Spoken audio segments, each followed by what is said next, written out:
My earliest memory Oh, God. is pain.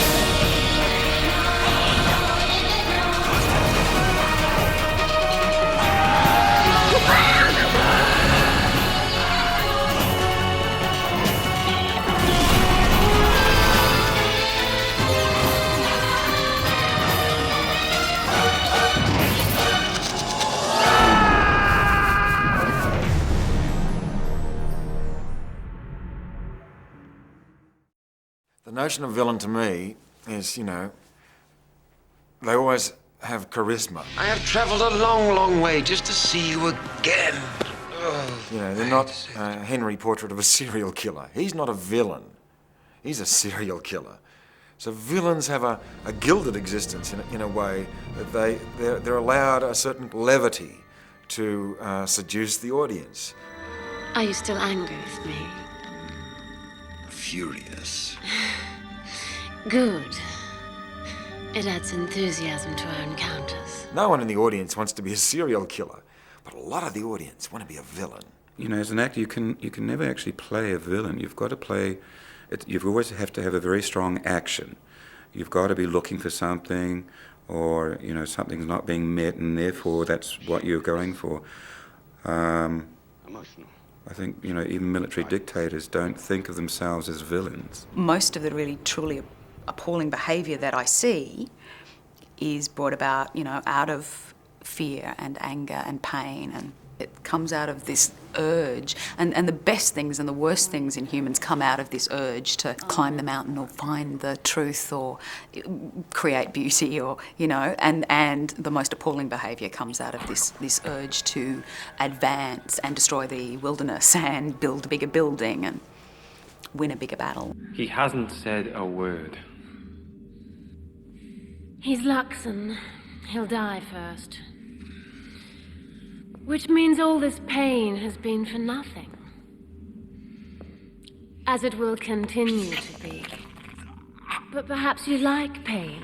Creating villains over a long-term story is a really delicate and difficult thing to do.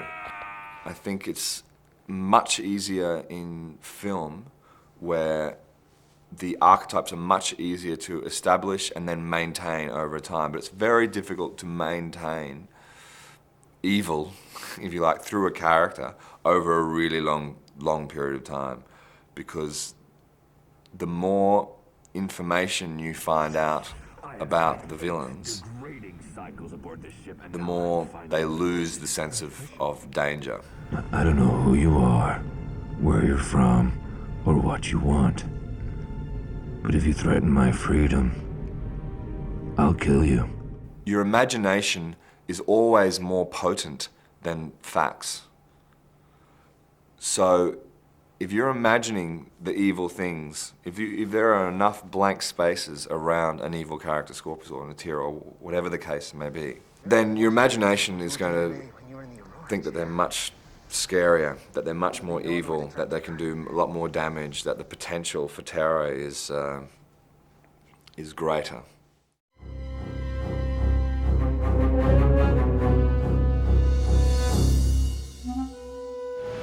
Human, it will require some study.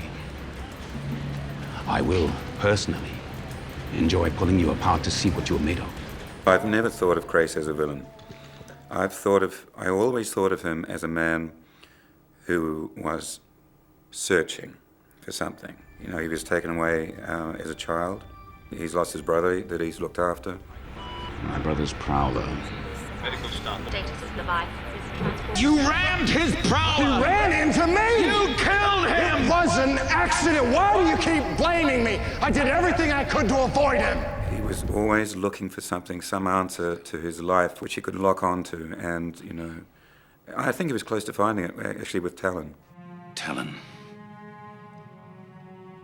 The firing mechanism on your cannon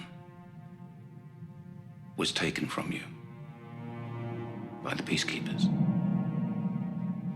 The rest have been captured. And Moya will soon be enslaved. Unless we do something. Something radical. You and I. Together. I never saw him as a villain. I saw him as a great military mind. He's a strategist. Inform the rear battle fighter. They will take charge of the Armada. We are going after the Leviathan.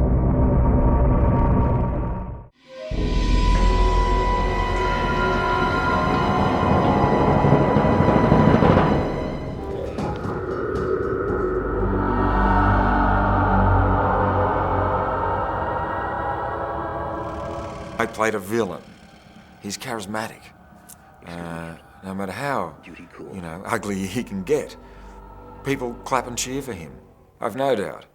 And also go, oh, no, damn, he did it. Now that my neurochip has absorbed the information I need from John's mind, we're finished here. Poor Crichton.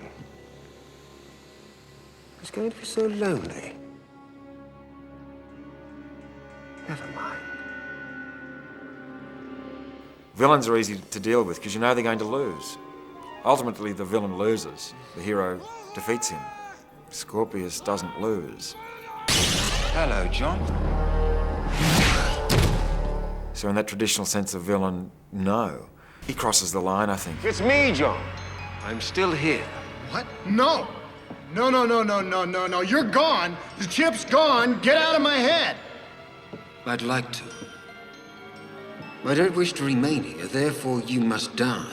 Your hero is only as good as the villain, and vice versa. The villain is only as effective or as charismatic as the hero. So they're these doppelganger existence, the hero and the villain. I am in control of me! No more John. Screw you! The reverse is more likely. His identity is very unclear. And that, again, is a powerful thing. The chameleon thing. Exactly what is he? Where does he fall? Is it up here or... Where is he? And that's his life's battle. Who's there? Who's there? So he's forged this being. He looks like this. He wears this armor. He has this coolant rod. He's part machine, part reptile, part, semi-human-ish. All these elements. What is he? He doesn't know. The Scallons will rule half this galaxy! Oh, Grasshopper, you're so screwed.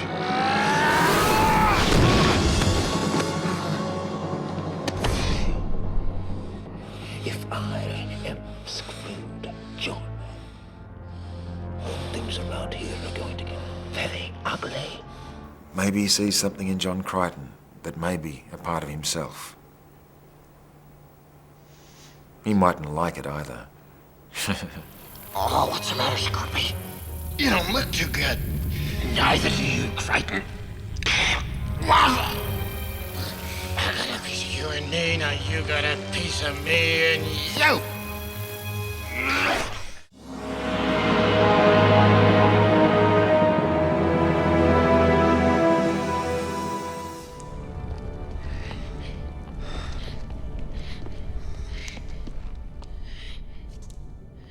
Remember me?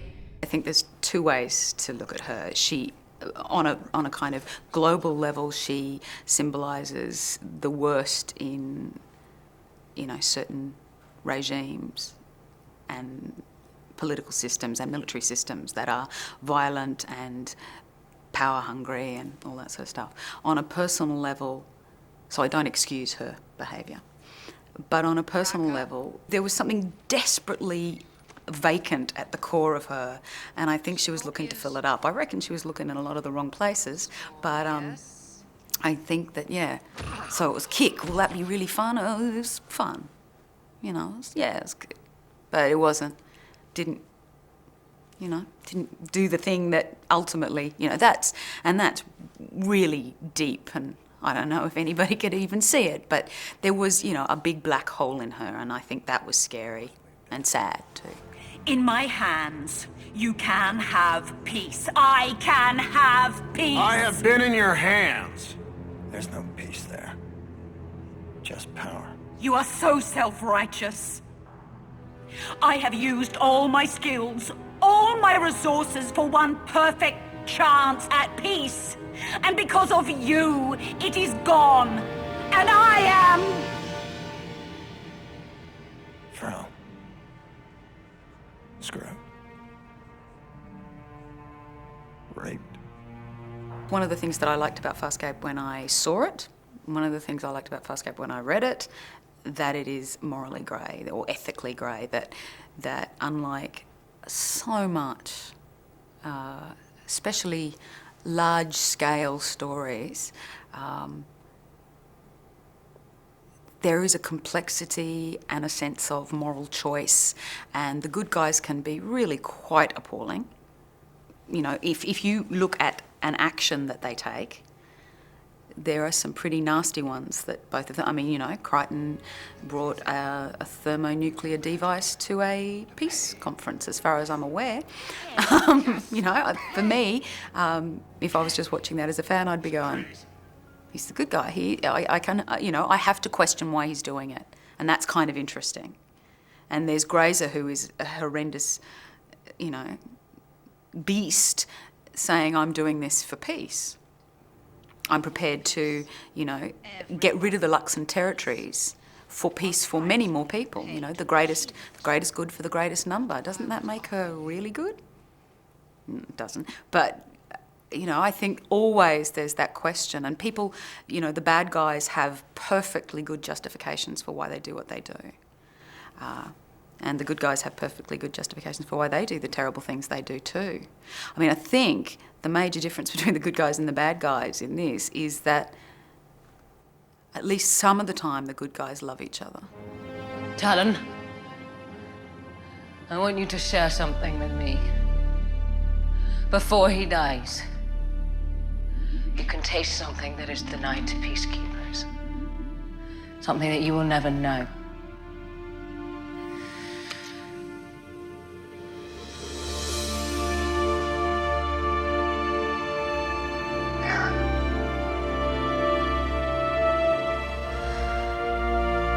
Can you feel that? Good. Talon. That is what it is to need someone. Peacekeepers don't know love, really. They don't know familial love, they don't know sexual love. It's not part of that culture, which obviously affects every action that they take and every action that their hierarchy takes. And so that the good guys, as, you know, as screwed up, really, as they are, and as selfish and as bitter and as, you know, squabbling, childish, but at core you have a sense that there's love there. The fact that there is at least that potential within them makes them perhaps more human. I would be lost without you. Then you'll never be lost. No matter what happened, you have worked your way into my heart.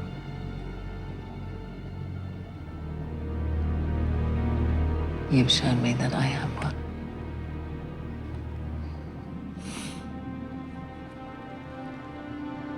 I love you.